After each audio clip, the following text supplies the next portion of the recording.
तुम कहती थी यशोधरा के चरण पड़े और युद्ध आ गया। आज मैं कहती हूं यशोधरा के चरण पड़े और कपिलवस्तु ने विजय पाई।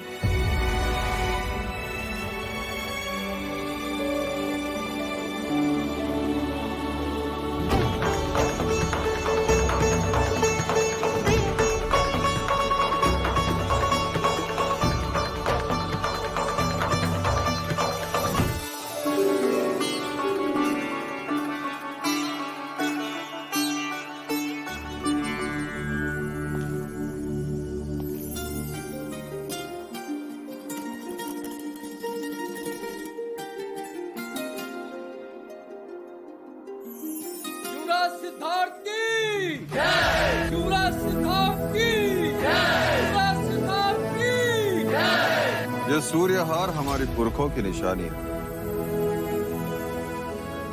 युद्ध में कौशल दिखाने वाले को ये उपहार में दिया जाता है। हमारे विजय के शिल्पी तुम हो सकता है।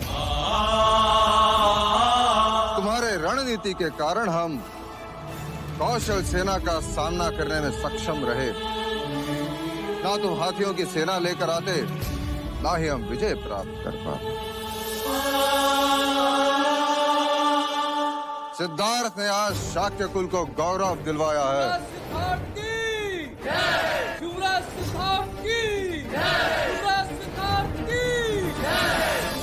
मेरा ये कार्य राजा दंडपानी के बिना अधूरा होता महाराज।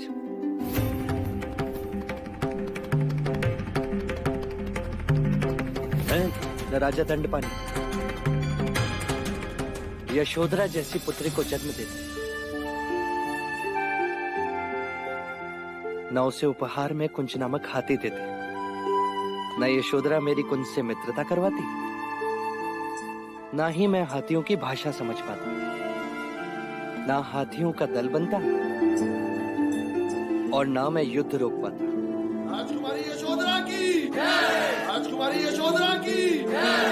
महाराज दंडपानी की जय! महाराज दंडपानी की जय! महाराज दंडपानी की जय! महाराज दंडपानी की जय! बर्फ पिघलने के कारण रोहिणी नदी का जलस्तर बढ़ा होगा।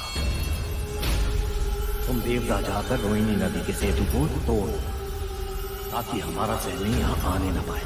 जाओ।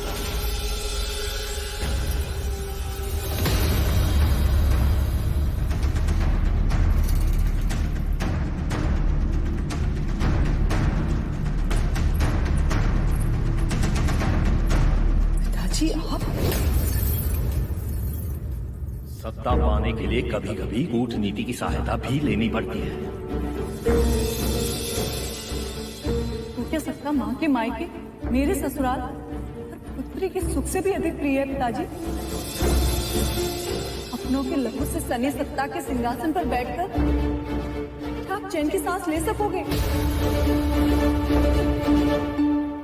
इसे स्वार्थ की चरम सीमा कहें या फिर मनुष्य की नीचता?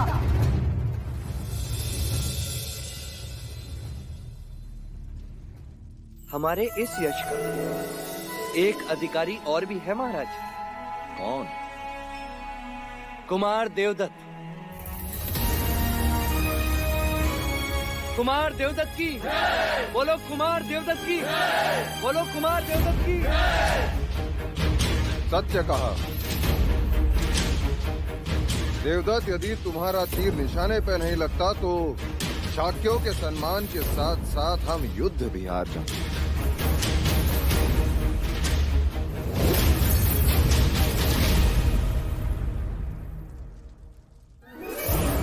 क्षमा महाराज,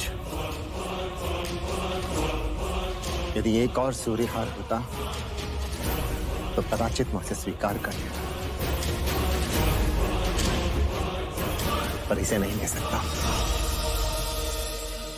मेरा सुना गला मुझे हर पल ये स्मरण कराता रहेगा कि मैं ज्येष्ठ तो हूं, पर अभी सर्वश्रेष्ठ नहीं। देवदत्त,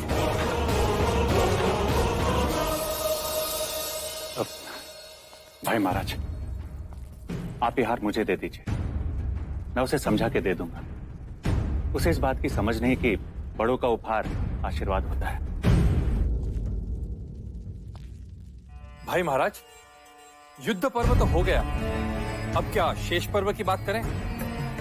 विजय उत्सव के साथ साथ जो रुका हुआ है वो विवाह उत्सव भी मना लें।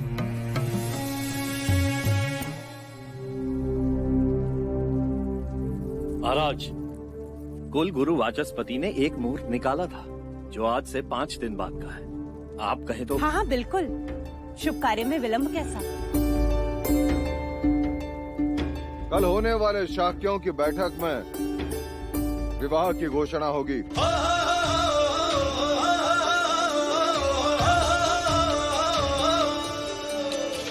मंगल मंगल छायो है, आनंद है चहुओर, खुशियों का। सेनापति जी, ये हार हमारी तरफ से युवराज को पहना देना और उनसे कहना कि उनके पराक्रम की बातें अब हर घर घर में हो रही है। युवराज जी, युवराज जी, युवराज जी, युवराज जी, युवराज जी, युवराज जी। देखा आपने, हर घर में केवल सिद्धार्थ की ही गाथा गाई जा रही है। अपना लहू बहा के युद्ध किया हमने और अंतिम क्षण में सारा श्रेय सिद्धार्थ मिल गया। और आपकी सेना की तो कोई गिनती ही नहीं। सेनापति जी, मुझे दुख तो इस बात का है कि प्रसन्नजीत से संधि करते समय एक भी शाक्य राजा से नहीं पूछा गया। और आप तो शाक्य संघ के सदस्य हैं, सेनापति हैं। आपसे तो पूछा होता कि क्या प्रसन्नजीत जैसे शत्रु को अभेदान देना उचित है? कदापि नहीं। इसका दुष्परिणाम तो हमें भुगतना ही होगा। प्रसन्नजीत निश्चित ही हम पर पुनः आक्रमण करेगा। अर्थात महाराज और सिद्धार्थ का निर्णय उचित नहीं था? नहीं, कदापि नहीं। तो ये प्रश्न शाक्य सभा का मुद्दा हुआ या नहीं? निसंदेह हुआ। उन्हें इसका उत्तर शाक्य सभा में देना ही होगा।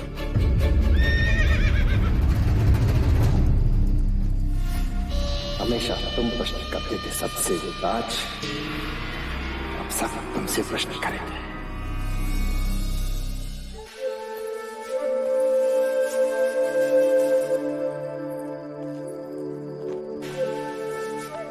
अब बताओ, हम कहाँ हैं? तुम्हारे ईश्वर के समक्ष। तुमने कैसे जाना? प्रसाद की सुगंध जो आ रही है। और तुमने बहुत सारे दिए सजाएं गोपाल। अब ये तुमने कैसे जाना? आदत है तुम्हारी, सुख में दिए, दुख में भी दिए। अर्थात दुख में दिए जलाकर तुम प्रार्थना करती हो और सुख में दिए जलाकर तुम उपकार मानती हो। सच कहा।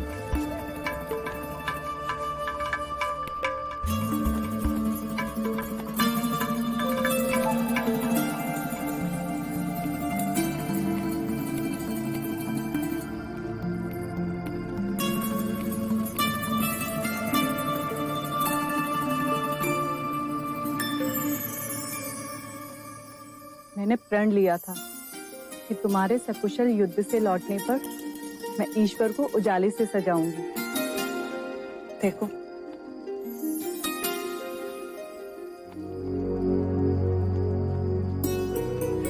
और मैं ना लौटा था तो इन्हीं दियों की लौ में अपने प्राण त्याग देती।